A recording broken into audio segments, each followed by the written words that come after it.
Nikita Mirzani dituntut 11 tahun, sedangkan Mail dituntut 7 tahun. Padahal kasusnya sama, kok bisa beda ya?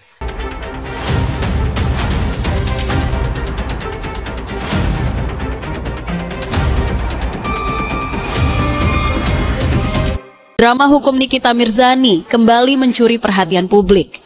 Kamis, 9 Oktober 2025, Jaksa Penuntut Umum membacakan tuntutan berat, 11 tahun penjara dan denda 2 miliar rupiah. Angka yang sontak membuat banyak orang bereaksi. Ada yang bersorak, ada pula yang mencibir. Tapi, di tengah riuh opini publik, satu hal mendasar justru terlupakan. Tuntutan bukanlah vonis. Hari ini belum ada putusan yang mengikat. Yang dibacakan jaksa hanyalah versi keyakinan mereka, bukan kebenaran final.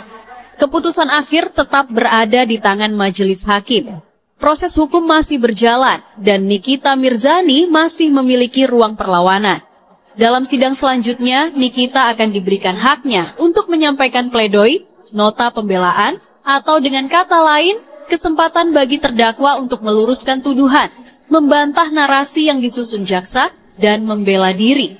Ini bukan formalitas. Ini momen krusial yang bisa membalik arah perkara.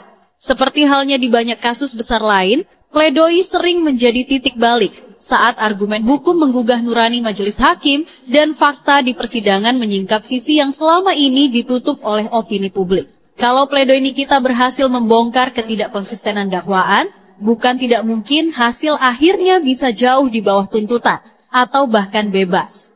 Karena pada akhirnya yang memutus adalah hukum. Proses hukum belum final, pertarungan belum selesai, dan selama belum ada palu hakim yang diketuk, Nikita Mirzani masih berhak untuk didengar, bukan dihakimi. Bagaimana menurut Anda? Nikita Mirzani dituntut 11 tahun, sedangkan Mail dituntut 7 tahun. Padahal kasusnya sama, kok bisa beda ya? Jadi pertanyaan tadi itu banyak banget muncul dari sahabat cendol sejak kemarin ya. Nah, netizen cendol akan bantu jelaskan secara ilmiah tapi santai. Pertama, meskipun kasusnya sama, berkas Nikita Mirzani dan Ismail itu dipisah ya atau di-split. Artinya mereka disidang secara terpisah, punya strategi hukum dan pertimbangan penuntutan yang berbeda. Kedua, pasal yang digunakan oleh jaksa penuntut umum ya terhadap keduanya itu sama-sama dijuntokan dengan pasal 55 ayat 1 KUHP. Pasal ini penting banget ya karena membedakan siapa pelaku utama dan siapa pembantu atau orang yang disuruh. Nah, dalam tuntutan, jaksa dengan jelas menyebut Mail itu diarahkan oleh Nikita Mirzani gitu ya. Artinya jaksa penuntut umum itu menilai Nikita Mirzani adalah pelaku utama, sedangkan Mail hanya mengikuti arahan. Jadi wajar sih sebenarnya jika beban pertanggungjawaban pidana Nikita itu lebih berat ya. Ketiga, alasan pemberat juga berbeda ya. Nikita Mirzani dianggap oleh JPU tidak kooperatif, kemudian tidak menghormati jalannya persidangan ya. Dan pernah melakukan tindak pidana sebelumnya. Artinya ada status residipis dan Mail tidak punya catatan pemberat seperti Nikita Mirzani. Tapi disinilah letak kritiknya ya. Sahabat cendol harus ketahui dulu ya bahwa status residipis itu tidak berlaku seumur hidup ya untuk dijadikan alasan pemberat. Jadi menurut hukum, masa berlaku status residipis sebagai pemberat itu hanya 5 tahun sejak pidana sebelumnya selesai dijalani. Kalau kasus lama Nikita Mirzani sudah lewat 5 tahun ya, maka menjadikan alasan residipis sebagai pemberat itu menurut hemat netizen cendol tidak relevan lagi ya. Jadi sahabat cendol, perbedaan tuntutan itu bukan berarti kasusnya berubah, tapi peran kemudian catatan hukum dan strategi JPU yang berbeda. So, jangan buru-buru bilang kok berat sebelah gitu ya.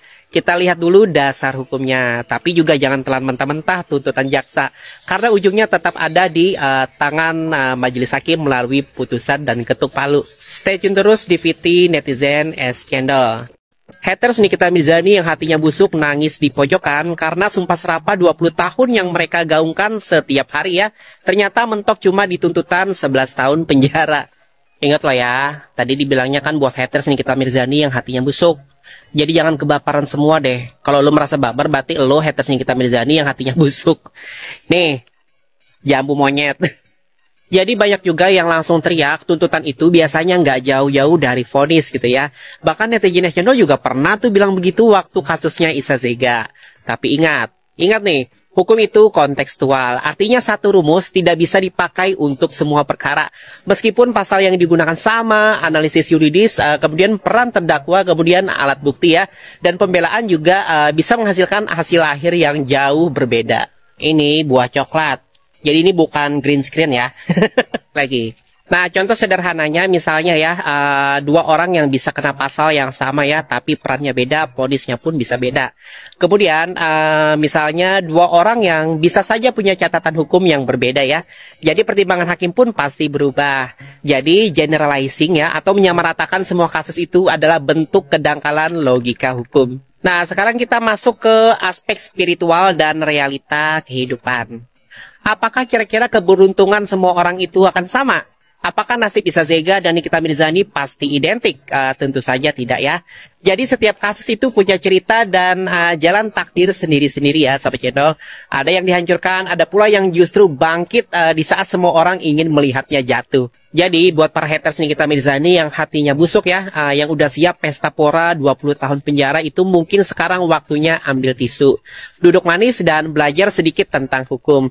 Karena hukum bukan tentang doa kebencian kalian ya, hukum itu logika dan keadilan. Stay tune terus dengan Netizen Cendol, kita akan membahas kasus-kasus hukum Nikita Mirzani dan kasus-kasus hukum lainnya. Ya, selamat sore dari Tol Cipularang, dari kawasan Purwakarta. Mendengar tuntutan daripada sidang hari ini kasus Nikita Mirzani yang dituntut 11 tahun penjara, denda 2 miliar rupiah. Saya menanggapi putusan ini sekian banyak komentar para netizen dan para praktisi hukum.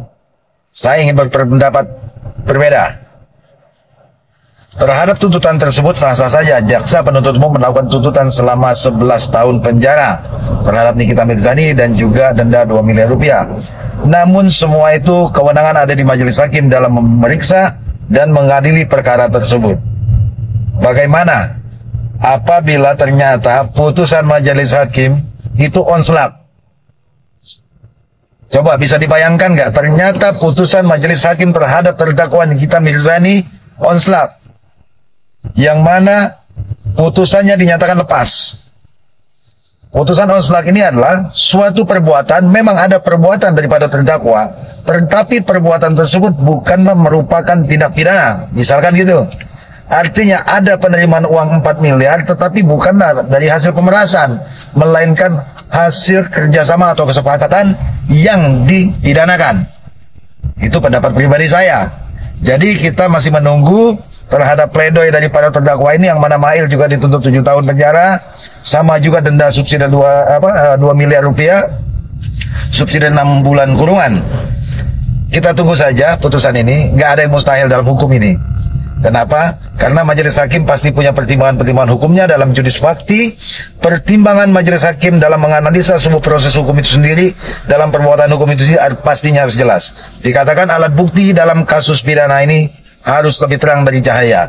Kami memantau melihat daripada proses hukum ini nggak bisa memberikan vonis lebih awal, tetapi bisa saja vonis yang dijatuhkan tersebut kalau misalkan onslap, yang dikatakan bahwa putusan lepas, perbuatannya ada, tetapi bukanlah tindak pidana. Ya, kita tunggu saja ya. Tetap semangat semuanya. Salam cerdas hukum.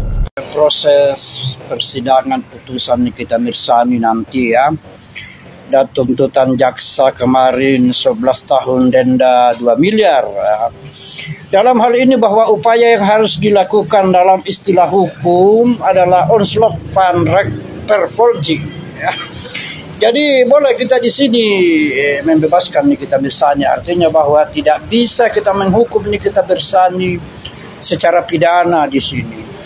Karena di dalam hal ini bahwa ada upaya yang harus dilakukan, yaitu onslaught van Rechtsvervolging. Ya.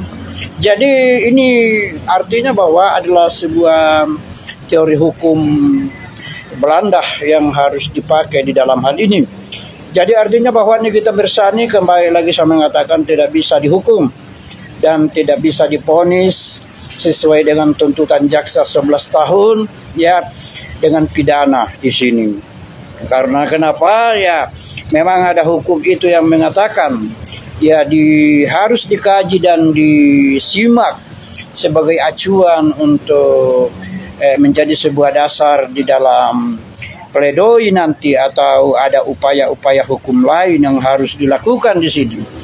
Jadi Bang Sahar di sini kembali menyampaikan sebuah upaya hukum dan dasar hukum yang bisa kita harus memakai untuk menjadi sebuah acuan, yaitu onslaught vervolging. Ini adalah sebuah bahasa Belanda ya ini sudah dipakai dari sejak 100 tahun yang lalu ya, bahkan 200 tahun yang lalu, dan sampai sekarang di seluruh dunia ini dipakai untuk bisa membebaskan seseorang tanpa ada bukti dan tanpa ada dasar-dasar pidana sebagaimana apa yang dituduhkan selama ini, yaitu pemerasan, pencemaran nama baik di dalam media dan TPPU ya. Jadi mengharap jaksa penuntut umum harus bisa memahami atau dapat memahami dan memaklumi keadaan ini apabila Bang Sahar ingin melakukan sebuah usulan tentang ini, dan begitu pun dengan hakim yang ada di Pengadilan Jakarta Selatan yang akan melakukan persidangan berikutnya atau sampai kepada vonis ya. Jadi Nikita Mirzani belum tentu dihukum 11 tahun dan belum tentu didenda 2 miliar karena memang ada onslaught vervolging ya.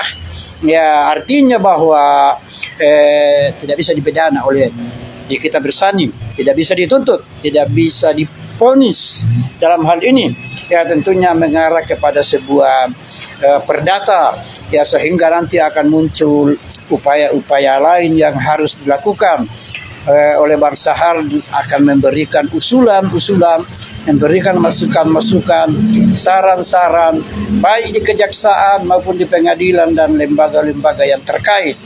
Oke, jadi jangan dulu kecewa rekan-rekan atau fans atau pendukung Nikita Mirzani bahwa masih ada upaya-upaya hukum yang harus dilakukan untuk menyelesaikan persoalan Nikita Mirzani dalam tuntutan 11 tahun dan denda 2 miliar.